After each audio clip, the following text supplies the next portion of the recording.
आखिर ऑस्ट्रेलिया की 95% लैंड बिल्कुल खाली क्यों है? वो ऑस्ट्रेलिया जो दुनिया का छठा सबसे बड़ा देश है, ये इतना विशाल है कि इसमें इंडिया जैसे दो देश समा जाए, लेकिन आज भी ऑस्ट्रेलिया 95% पूरी तरह से वीरान है, यानी खाली पड़ा हुआ है। ऑस्ट्रेलिया की 90% पॉपुलेशन सिर्फ उसके 0.22% एरिया में ही केंद्रित है, मतलब आधा % जगह से भी कम, और वो भी सिर्फ 5 शहरों Sydney, Perth, Brisbane, Melbourne, Adelaide में। ऑस्ट्रेलिया की चारों दिशाओं से जैसे जैसे अंदर जाएंगे जिंदा रहने के चांस कम होते जाते हैं, और यही ऑस्ट्रेलिया को एक मिस्टीरियस देश बनाता है। लेकिन पहले बात करते हैं ऑस्ट्रेलिया के इतिहास की। दरअसल यहाँ असल में जो रहते थे वो ओबोरोनिज थे, लेकिन आज यहाँ केवल व्हाइट्स ही रहते हैं। तो ओबोरोनिज का क्या हुआ होगा, इसके लिए हमें कुछ पीछे जाना होगा। जब 1606 में ऑस्ट्रेलिया पहली बार डिस्कवर हुआ, तब ये ओबोरोनिज जंगलों में रहते थे और शिकार करते थे। वहीं दूसरी तरफ पूरी दुनिया में यूरोपियंस ट्रेडिंग के नाम पर न्यू लैंड रिसोर्सेज की तलाश कर रहे थे, और इसी दौरान इंडिया,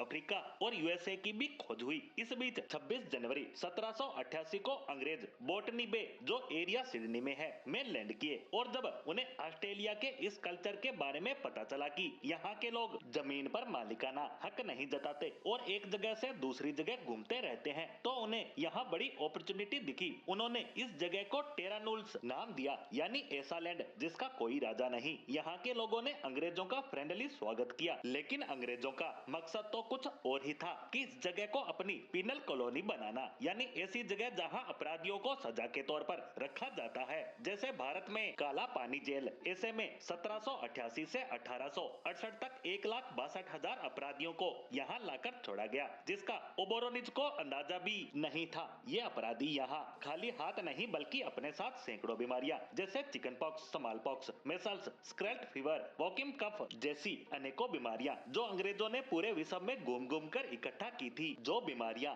ऑस्ट्रेलिया में कभी थी ही नहीं, ये अपने साथ लेकर आए। ऐसे में यहाँ के लोगों की इम्यूनिटी डेवलप नहीं थी, इस वजह से ये बीमारियां यहाँ तेजी से फैलने लगी, और सिडनी में साल भर में ही 50% आबादी स्मॉल पॉक्स जैसी बीमारी से मारी गई। यही हाल पोर्ट फिलिप एरिया का था, 50% आबादी रातों रात कम होती गई। लेकिन सबसे हैरानी की बात तो ये है कि इतना सब होते देख अंग्रेजों के पास इलाज होते हुए भी उन्होंने कुछ नहीं किया, क्योंकि कुछ ऐसा ही वे भारत के साथ साथ अन्य देशों में भी कर रहे थे। दूसरी तरफ अंग्रेजों ने धीरे धीरे जमीन कब्जाने का दायरा बढ़ाना शुरू कर दिया, और कुछ ही समय में अंग्रेजों ने वहाँ के स्थानीय लोगों पर राज करना शुरू कर दिया। वे उन्हीं की जमीनों पर ऑस्ट्रेलियन से जबरदस्ती काम करवाने लगे, उन पर बेइंतहा अत्याचार करना और उन्हें मार देना आम हो गया। इनका अत्याचार इतना बढ़ गया कि 1795 में आखिरकार ऑस्ट्रेलिया के लोगों ने बगावत कर दी, और इनके बीच शुरू हुई यह जंग अगले 100 सालों तक चली। ऑस्ट्रेलिया की इस लंबी जंग ने ऐसी तबाही मचाई कि यहाँ की 90% आबादी